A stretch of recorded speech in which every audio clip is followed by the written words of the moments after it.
we're in a middle stage at the moment of painting a floor cloth for the McLellan Center hallway, which was a typical type of floor covering at this time for a house certainly as grand as this one.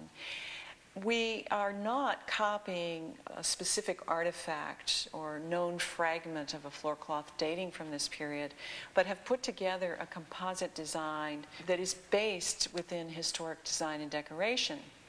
One of the things that we use to put together this design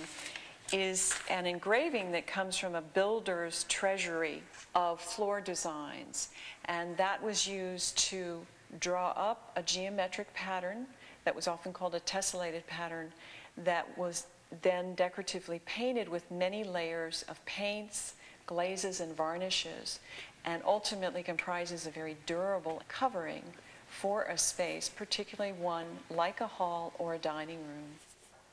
This particular pattern employs two different types of wood graining, one in a negative fashion, in which the two darkest quadrants that you see were done by brushing a glaze on those areas and then using a comb and scratching through the glaze to take glaze away and reveal the ground coat color. Now I'll use the next width and scrape my comb through the glaze in a curving manner that gives it that sort of flashiness or the moire pattern. On the other two quadrants, the lightest ones, I added simulated graining lines in a positive fashion simply by brushing on those patterns on top of the ground coat colors.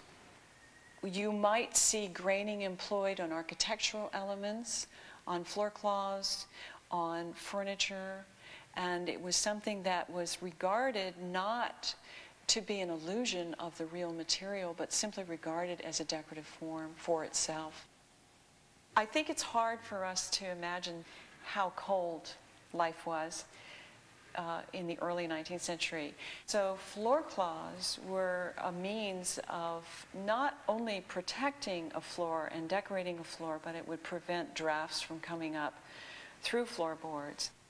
Floor cloths originated with leather hangings and tapestry hangings on castle walls, and those leather hangings come down from the walls and they end up being put on the floors. So that by the 18th century, just like you have Turkish carpets that are now being placed on floors for warmth, you also have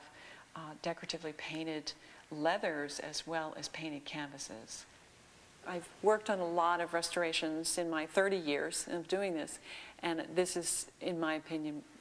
probably the nicest, so I do enjoy it a lot. I'm proud to be a part of it.